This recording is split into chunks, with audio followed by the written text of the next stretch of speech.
Welcome to video 11.2 in our first Principles of Astrophotography series. In this video we introduce the midtone radius, which determines the size of stars in images. This video is the fourth of 4 videos on star sizes. The first is video 6.2, where we show that geometric optics predicts that a pinpoint star in the field of view produces a pinpoint star on the sensor.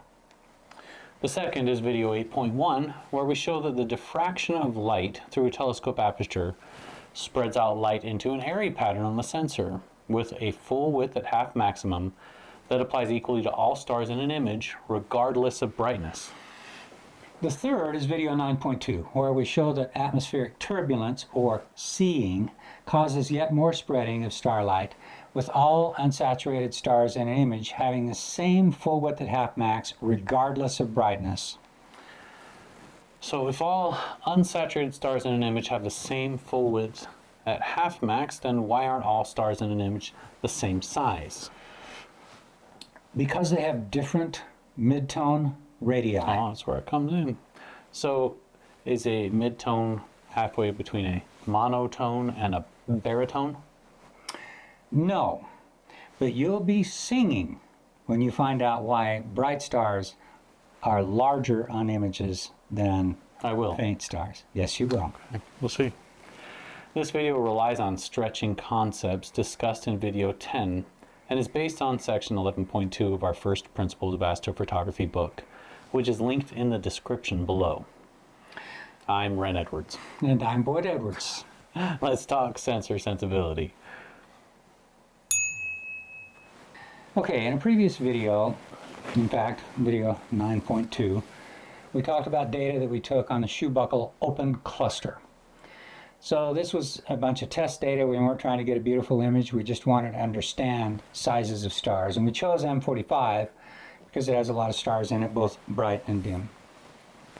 We shot from Treasurton, Idaho, Bortle 2, Celestron Edge HD 9.25, ASI 6200 Pro camera. And we only took images through a luminance filter, which is essentially a UV IR cut filter that allows all visible wavelengths through it. We looked at data from 2 stacks of this. So we took a whole ton of frames, and we selected from those frames the 9 best frames for the 9 mortal men doomed to die, and the 9 worst frames for the 7 dwarf lords and their halls of stone. That was still 9. You said 9 worst. 7 worst. 7 worst. For the 7 dwarf lords and their halls of stone. And focusing on the 9 mortal men doomed to die, this number here, the number of pixels, Ni, is the, if you look at the star profile, and you're plotting as a function of radius or as a function of number of pixels, and you're looking at the intensity of the starlight, right at the centroid or center of the star, you're going to see the most intensity. And if you look at the spot where the intensity is half its value, then half of that maximum measured in pixels is called the half width at half max. And that's what this bad boy is right here, measured in pixels.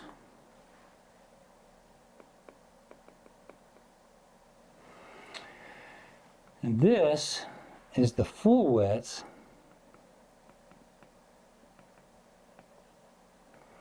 at, this is a review, at half max, measured in arc seconds on the sky. So that's this distance here. And this is denoted by a capital Greek letter theta. So, and then we also have numbers for the bad stack. So we applied three different stretches to both the good stack and the bad stack. The first one you applied wasn't a stretch at all. You can call it a linear stretch or unstretched. Linear, yeah. Yeah, linear. Then this is a weak mid-tone transfer function stretch, and then a strong mid-tone transfer function stretch. And what I'd like to do is to focus on this value right here. So what is that? XMW. That's right here. That is the place where this weak mid-tone transfer function stretch, where that red curve intersects this line at 0.5. The midtone. The midtone. So this is the midtone line. It's where Y, the brightness of the pixel, this is the pixel brightness, and this X is the intensity reaching the sensor.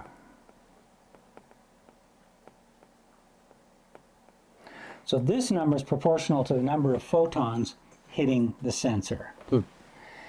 And this number shows how bright, what brightness you're going to map that number of photons to. And the brightness here, as Ren correctly pointed out, is called the midtone.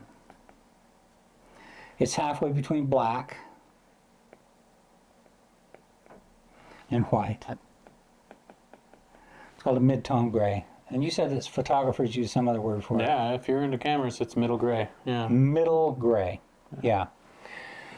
So it's this intersection that I'm interested in, and I'm hoping that you'll be interested in too, where this line intersects this dotted line. It's that point that we're interested in, and that is called, running out of space here, that this is called, it's the midtone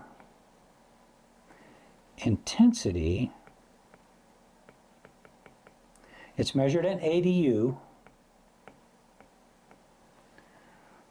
for the weak stretch. Let's see what its value is. Well, here's this vertical dotted line. It comes down to here. It's certainly less than 10,000 ADU. Less than 1,000 probably. Here's 10,000, here's 5,000. So it might be somewhere around 2,000 or 3,000. In fact, we just did it and calculated it, and it's about 2,400. So that's ADU. What this shows is, we got the sensor sensibility hat off on the left. Yeah. Yeah. Oh, it's universal, so anywhere in the sky you look, it's going to be there. Our sensor sensibility hat? Yes, Because it's cool. It's universal. Yeah. Yeah. Yeah. You look in the sky and you see. You see the I'm hat. pretty sure there's a constellation out there that looks like a sensor Like a sensibility hat. Yeah. All right. So good stack, unstretched. Let's take a look at the star sizes as we move through these different possibilities. Good stack, unstretched, and you tell me what happens to the stars when I move to the weak stretch. Big. Well, they're bigger when you stretch them. Yeah. Yeah, they're bigger when you stretch them, and that's kind of... It's across the board. Yeah. Tell me about the difference between this, the size of this big star, this bright star, compared to this less bright star. Maybe half. Yeah, but the bright star has a bigger dot. That's bigger. And we're used to that. I mean, star charts from day one, I mean, for years I've used star charts, and they always show the brighter stars with bigger dots. Totally, yeah. Why? That's why we're doing this video. Okay, so between the weak stretch and strong stretch, what happened? What happened to the size of the stars? They all got bigger again. They got bigger. It's okay, now, getting worse. bad stack, unstretched. Now, the weak stretch. Yep, bigger. Then Strong stretch. bigger. Yep. Comparing the strong stretch now with the strong stretch of the good stack. So here's the strong stretch of the good stack, and this is the strong stretch of the bad stack. So compare these stars. No, it's almost easier to see on star C. It's significantly cleaner on the good stack. Bad stack, weak Right. stretch. Whoops, You went, went the wrong way. yeah, Good stack, strong stretch. bad Bad stack, strong stretch. Yeah. So looking at C, C just has a very noticeable size difference size difference, between you know, the two stacks. between the bad and the good. Yeah. Okay. Observations. Bright stars in each image are larger than faint stars. The stronger the stretch, the larger the stars. We figured that out too. And stars are larger in the bad stack than the good. These, if you've been doing any image processing, you've probably seen, all of these. Yeah. Yeah, and it might seem pretty obvious, but what really determines how can we actually calculate the star sizes in the image? Is it the size of the star, the angular diameter of the star in the sky? No. In our previous video, we just showed that our Doradus, which has the largest angular diameter, it only occupies a tiny, tiny fraction of one single pixel on our highest focal length telescope. Yeah. So that's out the window. It's not showing you the size, the angular sizes of the stars in the sky. What is it showing you? Well, let's take a look at it. So in the previous video, video 9.2, we talked about how we extracted, based on the images that we took, how we extracted star profiles. So we're trying to find out what the brightness is at the centroid, which is the calculated center of the star, as a function of distance away from the star. I want to look at the weak stretch for the good stack, the half width at half max, 4.15 pixels. So let's make sure we understand what we're talking about here. 4.15 is this vertical dotted line here. That's where these stars reach half their maximum. There's the maximum, there's half the maximum. So that's what this means here. And now I want to look at this saturated star C, because the algorithm we're going to show for figuring out what the star size is works for both saturated and unsaturated stars. Impressive. Yeah, it works great. So let's take a look at star C. This 2481 that we identified for the weak, it's the AD value for the mid-tone intensity for the weak stretch. That's this guy right here. And remember, we tried to figure out where it was. We said, oh, it's around 2,000 or 3,000. We figured out it's around 2481. That's where that weak stretch reaches its mid-tone intensity. Here's that same value. The mid-tone intensity for the weak stretch. It's 2481 ADU. This is the star profile measured in ADU. And I want to know where curve C hits 2481. Well, here C is 65,535 because it's saturated. Here C is 37,000 or something. Here C is 10,000. Here's 5,000. And here's 2,500. So it should be around, somewhere around 15 pixels or so. But what I want to do is, it's a little bit hard to see in this, so I'm going to blow this part of it up and just show a narrow range. So 2481 is the one we're looking for. 2481 is this bad boy right here. You can see that's just below 2,500 with me so far. Mm-hmm. And we're looking at star C, and we're wanting to know where star C's profile intersects this mid-tone intensity. Where is it going to be at half its maximum brightness? And the answer is right, okay, this curve is intersecting this curve right about here, and that is, oh, maybe 18 or 20 or so pixels. So the NMW. So let's be clear about what we mean about this. And we'll bring it all together. I'm sorry there's so much detail here. There's even more detail in the book if you want the really gory details. But this is the midtone radius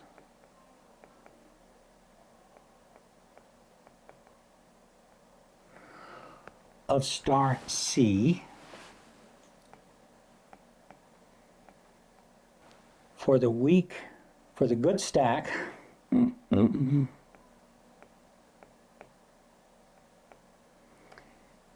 And the weak stretch.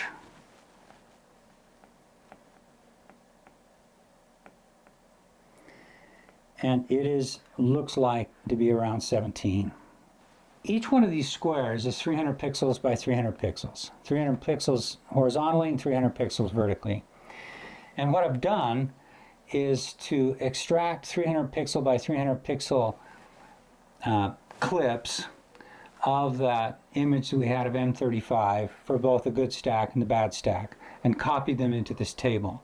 And then what I've also done is to superpose the midtone radii, in this case the one that we've been talking about for star C, for the good stack, the weak stretch, and superpose a circle of radius 16.1 pixels on top of the image that we saw. So what are we looking for here? We're looking to see whether that circle, this red circle right here, whether it seems to approximately, at least approximately represent the size of the star in the image. Sure looks like it. Yeah. Yeah. So if you look at it, you can see that it's pretty much bright inside of that circle. So we're talking about this circle here. Bright inside that red circle. And then it's maybe, you can believe that it's probably mid-tone about where that circle is, and then getting dimmer as we go further out. But if you do that same exercise for all the different stars, the A, B, C, D, E, F, for both the good stack and the bad stack, and both the unstretched, weak stretch, and strong stretch, you can see that those circles that you get from that exercise tend to match up pretty well with the sizes of the stars. Yeah. And so, in all of these, the numbers in the upper right-hand corner are the midtone radii, which are found from the intersection of the profile with the midtone intensity. Mm-hmm. All right, principle 123. 123. Star midtone radius. The midtone radius is the radius in pixels at which a star's intensity matches the midtone intensity of the stretch in ADU. That's what we just said. Star image 124. The size of a star in an image is given by its midtone radius, which depends on the brightness of the star, the seeing conditions, and the stretch applied to the image.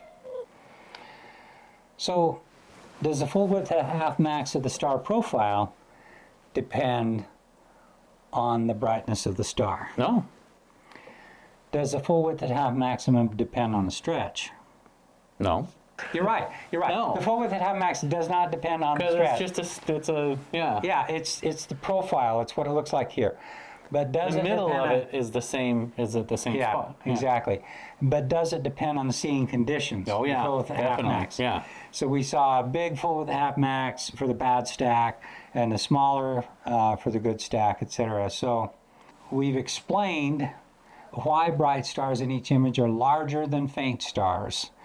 It's because where they intersect, because their profiles intersect the midtone intensity further out. Okay. The stronger the stretch, the larger the stars. Why is that? Well, you're stretching that bad boy further, making the stars bigger. So I think that was pretty much a no-brainer. Stars are larger in the bad stack than the good. There's a good reason for that, and that's that the full width at half max is larger for the bad stack. All right. Come with me. and you'll be in a what do you- world of pure imagination. What are you doing? Fun. Singing. Because I know the images, I know why the images of bright stars are larger than the images of faint stars. You're making me happy. And why is that? Why are the images of bright stars bigger than the images of faint stars? That's an easy one. It's a mid-tone radii. The bright stars have a larger mid-tone radii than the small stars. Than the dim stars. Well done. And thanks so much for watching. And we'll see you next time.